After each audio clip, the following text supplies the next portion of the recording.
তবে এখন চরমনায় আর জামাত খুব কাছাকাছি আসছে, ঠিক না বেঠি? হ্যাঁ, আগে কিলাকিলি গুতাগুতি যা ছিল ফতুয়াবাজি, এখন ইনশাল্লাহ আমরা ফতুয়া সব পকেটে ঢুকায় দিছি। বিএমপি, তারপরে আমাদের খেলাফত আন্দোলনের, এরপরে আছে আমাদের এই যে ইসলামী আন্দোলন চরমনাই, যতজন আজকে ইলেকশনে দাঁড়িয়েছে আল্লাহ সবাইকে ইসলামের জন্য কবুল করুক। তো বিএমপি মাঝে মধ্যে জামাতেরই কিলেতে চায়। খবরদার, জামাতের গায়ে হাত দিও না, হাত আল্লাহ পুড়ে ফেলবেন। হাত দিও না, হাত আল্লাহ গুড়িয়ে দিবে। কোনদিন ইসলামকে মেরে কমানো যায় না, ঠিক না? ঠিক। যত মারবেন তত কি হবে? বাড়বে। দেখেন না, ঢাকা ভার্সিটি থেকে পিটা বের করে দিয়েছে ছাত্র শিবিরের পোলাপান। এখন দখলে কারা? কারা দখল করেছে? কেউ তাদেরকে আনে নাই, এনেছেন কে? 4 বিশ্ববিদ্যালয়ে শিবির নিষেধ, টুপিয়ালা দাড়িয়ালা নিষেধ, ঠিক না? ঠিক। এক হিন্দু ছেলে যাচ্ছিল, হিন্দু ছেলে গালে দাড়ি, কয় তুই শিবির?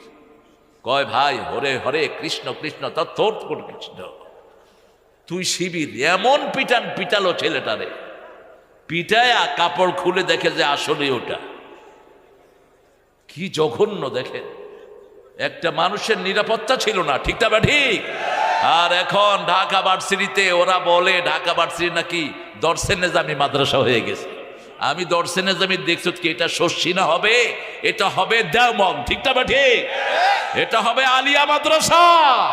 প্রত্যেকটা মুসলমান আল্লাহ ছাড়া বাঁচতে পারে না, ঠিক না? ঠিক।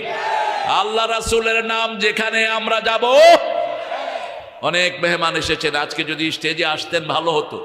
হাত পাখার যিনি প্রার্থী তিনিও আসতে পারতেন, বিএনপির প্রার্থী আসতে পারতেন। কালকেও আমার স্টেজে ছিল সবাই।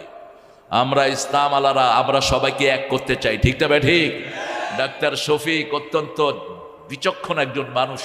তিনি বলছেন আমাদেরকে এমপি করেন না, মন্ত্রী করেন না, আমাদেরকে কিচ্ছু দিয়েন না, আমরা চাই না। কিন্তু আমরা চাই পার্লামেন্ট চলবে কোরআনের আইনে, অন্য কোনো আইনে পার্লামেন্ট চলতে দেব না।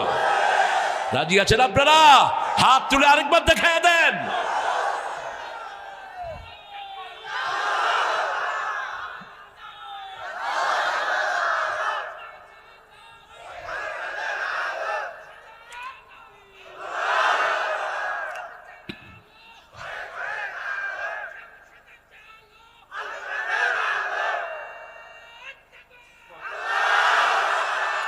সতেরো বছরে মায়ের কাহাকে বলে, কত প্রকার ও কি কি আমরা খাইছি, এখন আমরা দেমু।